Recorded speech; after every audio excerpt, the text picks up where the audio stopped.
ایک دوست نے سوال لکھ بھیجا ہے اور بہت ہی فکر مندی والا سوال ہے۔ بچپن میں شرارتیں ہو جاتی ہیں، کچھ کمی کوتاہی بھی ہو جاتی ہے، تو کہتے ہیں بچپن میں میں نے کسی دکان سے ٹافیاں چرا لی تھیں، کوئی کینڈی شینڈی، وہ انہوں نے وہاں سے لے لی، چپکے سے لے لی ہوگی، اور اسی طرح کسی گاڑی پہ سفر کر رہے تھے اور اس کا کرایہ ادا نہیں کیا تھا، لیکن یہ بچپن کی بات ہے، اب وہ بڑے ہو گئے ہیں تو اب انہیں تھوڑا سا گلٹی فیل ہوتا ہے اور وہ چاہ رہے ہیں کہ اس کی ادائیگی ہو جائے، یا وہ اس کو کس طرح سے سیٹل کر سکتے ہیں، وہ حق جو ان کے ذمے ہے وہ چاہ رہے ہیں میں اس کو ادا کروں، کیسے ادا کر سکتے ہیں؟ یہ جو احساس ہے یہ بڑا بابرکت ہے۔ سبحان اللہ، سبحان اللہ۔ یہ بہت بابرکت خیال ہے کہ ان کو اپنی اس کمی کو دور کرنے کا احساس ہوا ہے اور وہ کرنا بھی چاہ رہے ہیں۔ جی بے شک، بے شک۔ تو یہ وہ مبارک شخص ہے جس کو نبی رحمت صلی اللہ علیہ وسلم کی خوبصورت دعا مل گئی ہے۔ کیا بات ہے۔ آج کے دور میں ممکن ہے کہ ہم بھی دعا لے لیں، تو یہ ان خوش نصیبوں میں شامل ہے۔ نبی رحمت صلی اللہ علیہ وسلم فرماتے ہیں رحم اللہ عبدن، اللہ اس بندے پر رحم فرمائے۔ کون سا بندہ؟ جس نے اپنے کسی مسلمان بھائی پر زیادتی کر لی، اس کے مال میں، اس کی عزت میں، یا اس کے بدن میں کوئی جسمانی تکلیف دے بیٹھا ہے، پھر اس کو خیال آ گیا ہے اور وہ اسی دنیا میں اس سے جا کر معافی مانگ لیتا ہے، تو یہ اس کے لیے آخرت بچانے کا ذریعہ ہے۔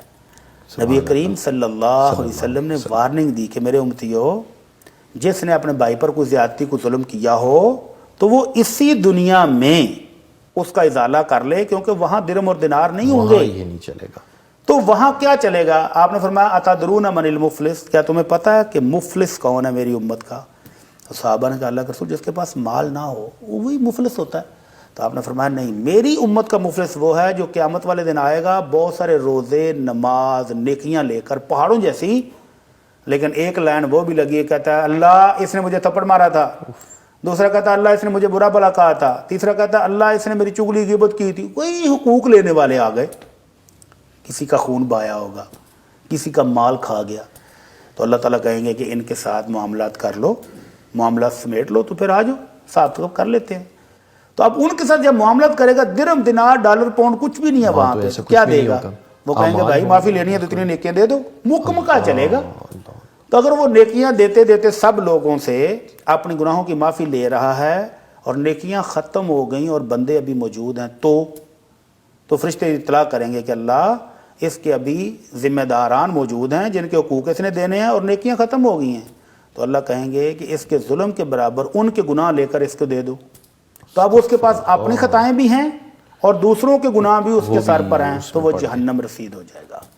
تو یہ امت محمدیہ کا سب سے غریب شخص ہے، اس لیے فرمایا کہ جس نے کوئی ظلم کیا ہے وہ آج ہی معافی لے لے۔ اب یہ بھائی کرے کیا؟ اس کو تو پتہ نہیں ہے، جس کی ٹافیاں چرائی تھی وہ کہاں ہے، کوئی معلوم جس کا کرایہ چھینا نہیں دیا تھا وہ کدھر ہے، تو یہ ان کی طرف سے اتنے پیسوں کی یا اس سے کچھ زائد پیسوں کا صدقہ کر دے کہ اللہ فلاں شخص کی میں نے ٹافیاں کھائی تھی وہ مجھے مل نہیں رہا، تو یہ میں اس کی طرف سے صدقہ کر رہا ہوں، اللہ اس کا ثواب اس کو دے دے۔